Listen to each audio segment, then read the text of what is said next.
नमस्कार, स्वागत है आपका न्यूज 69 में। मैं हूं आपके साथ अंकिता और बढ़ते हैं इस वक्त की बड़ी खबर की ओर। कांग्रेस के प्रदेश प्रभारी भंवर जितेंद्र सिंह ने कहा कि आज देश के अंदर माहौल बनाया जा रहा है। संविधान की धज्जियां आम सभा लोकसभा में उड़ रही हैं। जितेंद्र सिंह बोले कि अमित शाह अन्य जिस तरह से टिप्पणियां कर रहे हैं, जब से देश में बीजेपी की सरकार आई है अत्याचार हो रहा है। बीजेपी नेता सभी जगह अपशब्दों का इस्तेमाल कर रहे हैं। बीजेपी खुद का संविधान, खुद का राज चलाना चाहती है। उन्होंने कहा कि मऊ से संविधान की शुरुआत होगी। जय बापू, जय भीम, जय संविधान चलेगा। CWC के लीडर, तमाम कांग्रेस लीडर पहुंचेंगे। ये गृह मंत्री के इस्तीफे की मांग तक अभियान चलेगा। अध्यक्ष जी, सम्माननीय हमारे CLP लीडर भाई, सम्माननीय CWC मेंबर सुरेंद्र पटेल जी, कटारे जी, अरुण भाई और सम्माननीय कांतिलाल भूरिया साहब और सभी सम्माननीय पत्रकार। जैसा कि अभी उमंग भाई ने आपके सामने बात रखी थी कि आज देश के अंदर जिस तरह के हालात बने हुए हैं, जिस तरह की परिस्थितियां बनी हुई हैं, एक ऐसा माहौल बनाया जा रहा है जहां हमारे संविधान की धज्जियां उड़ती हैं लोकसभा में और राज्यसभा में। काबिल मंत्री, गृह मंत्री जी, अमित शाह जी और उनके साथी मंत्री और प्रधानमंत्री जो टिप्पणियां करते हैं, जो अपशब्द इस्तेमाल करते हैं, उनको देश के संविधान के ऊपर भरोसा नहीं है।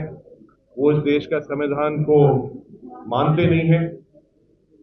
और ये एक ही नहीं, जब से भारतीय जनता पार्टी की सरकार आई है, खास तौर से जो कमजोर वर्ग हैं, SC, ST, OBC के लोग हैं, उनके ऊपर अत्याचार पूरे देश के अंदर कश्मीर से कन्याकुमारी तक हो रहा है। और भारतीय जनता पार्टी के नेता जो अपशब्द इस्तेमाल कर रहे हैं लोकसभा के अंदर, राज्यसभा के अंदर, विधानसभाओं के अंदर, ये दर्शाता है कि हिटलर शाही डरा के, धमका के अपना खुद का भारतीय जनता पार्टी का संविधान और इनका खुद का राज चलाना चाहता है। अखिल भारतीय कांग्रेस कमेटी ने ये तय किया है कि 27 तारीख से मऊ से ये अभी एक अभियान की शुरुआत होगी और जय बापू, जय भीम, जय संविधान का जो अभियान है वो पूरे देश के अंदर चलेगा। और एक ही ऐतिहासिक कार्यक्रम 27 तारीख को होगा जिसमें माननीय मल्लिकार्जुन खड़गे साहब जो हमारे राष्ट्रीय अध्यक्ष हैं, सम्माननीय राहुल गांधी जी, प्रियंका गांधी जी, KC वेणुगोपाल साहब, अन्य मुख्यमंत्री जो हमारे देश में जो मुख्यमंत्री हैं, सारे CWC मेंबर, सीनियर लीडर पूरे देश भर से मऊ पधारेंगे। और ये पवित्र स्थान से इस देश के अंदर एक अभियान चलेगा, जागरूकता सामने आएगी कि जो ये भारतीय जनता पार्टी इस संविधान को खत्म करने का कार्य कर रही है, उसके लिए देश के हर नागरिक उसके लिए लड़ाई लड़ेंगे, खून बहाएंगे। और ये अभियान हमारा चलता रहेगा जब तक गृह मंत्री जी इस्तीफा नहीं देते हैं, माफी नहीं मांगते हैं इस देश से।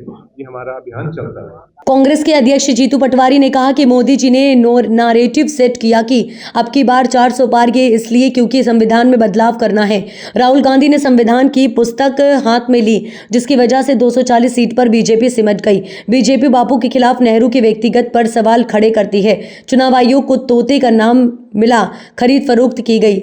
जीतू बोली कि अमित शाह ने संसद में अंबेडकर जी का मजाक बनाया, ये सोची समझी साजिश के तहत किया गया। उन्होंने कहा कि खून के आखिरी कतरे तक संविधान बचाया जाएगा। संविधान बचाने का अभियान चालू है। आपको बता दें कि बाबा साहब अंबेडकर की जन्मस्थली पर शपथ लेकर जाना है। 15 जिलों में 17 को मंडल, 21 को गांव-गांव की मीटिंग होगी। 1 लाख से ज्यादा मऊ में शपथ लेने आएंगे राहुल खड़गे, प्रियंका, मुख्यमंत्री, CWC सभी यहां पहुंचेंगे। बीजेपी के गौरव समाधान दिवस पर पटवारी ने कहा कि ये बताता है कि बीजेपी ने गलत किया है। बीजेपी को पश्चाताप यात्रा निकालनी चाहिए। बाबा साहब के प्रतिमा पर बीजेपी नाक रगड़कर माफी मांगे। आरक्षण बदले समाप्त करने के काम किया गया। बीजेपी दोषी है। इन सब के लिए 27 जनवरी को बनाया जाएगा। 26 जनवरी के दिन सब व्यस्त रहेंगे। पटवारी ने कहा कि कांग्रेस ने आज़ादी की लड़ाई लड़ी है, देश आज़ाद हुआ है। भगवान राम, पैगंबर अंबेडकर, गुरु नानक जी ने कहा कि हम राजनीतिक लाभ के लिए नहीं करते। मोहन सरकार सबसे भ्रष्ट अधिकारी निकली है। लाडली बहना किसानों को धोखा दिया। हमने विपक्ष में रहकर भूमिका निभाई। पीएससी में लड़ाई लड़ रहे हैं। सौरभ मामले में भी हम लड़ाई लड़ रहे हैं। सौरभ मामले में पन्नों की पूरी कहानी कहूंगा। आपका सवाल ये है कि कितने भी आप मोटिवेशन संविधान बचाने की यात्राओं की और भारत जोड़ने की करो, पर वोट पे परिवर्तित क्यों नहीं होता, ये सवाल है। तो ये अनुरोध है कि कांग्रेस पार्टी जब देश की आज़ादी की लड़ाई लड़ रही थी तो पता नहीं था देश आज़ाद कब। हमारे महापुरुषों ने लाखों लाख महापुरुषों ने शहादत दी, पर एक दिन आशा थी कि देश आज़ाद होगा, और हुआ।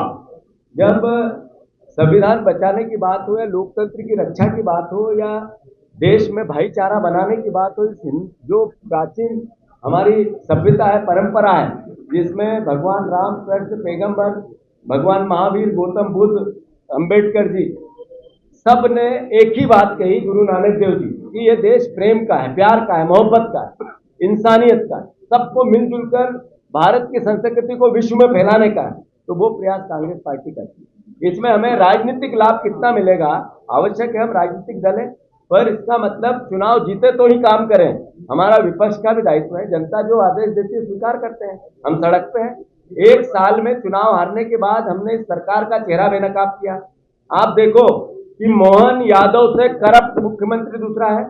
शिवराज सिंह चौहान यहाँ वादे करके गए लाडली बहना से, और आज तक लाडली बहना तरफ झांक के नहीं देखा। किसानों को 3,000 देने की बात कही थी, 3100 धान के नहीं दिए, धोखा दिया, हम अपनी बात कह रहे हैं। 2700 गेहूं का नहीं दिया, धोखा दिया, हम अपनी बात कह रहे हैं। हमने अभी सदन में हमारे सारे विधायकों ने, नेता प्रतिपक्ष जी सहित, पूरी ताकत से सदन में अपनी आवाज उठाई। हमें विपक्ष का दायित्व दिया, हम वो निभाएंगे। जरूर है हम सत्ता में आना चाहते हैं, सेवा करना चाहते हैं, विपक्ष में भी अपनी भूमिका भी निभाना चाहते हैं। और जो पीएससी के एग्जाम के बच्चों की लड़ाई हो, ऐसा कौन सी लड़ाई जो मध्य प्रदेश में अभी इतना बड़ा करप्शन हुआ, पन्ने जाहिर हुए, सौरभ शर्मा की किताब के पन्ने आए हैं, उन पन्नों की लड़ाई आपको भी लड़नी और हमें भी लड़नी है। आवक जावक कहाँ हुई, यही भ्रष्ट लोग हैं, यही चोरों का जखीरा है, अली बाबा 40 चोर। तो ये लड़ाई विपक्ष की, हम लड़ रहे हैं। इस खबर पर आपकी क्या है राय, हमें कमेंट सेक्शन में जरूर बताएं। तब तक के लिए धन्यवाद।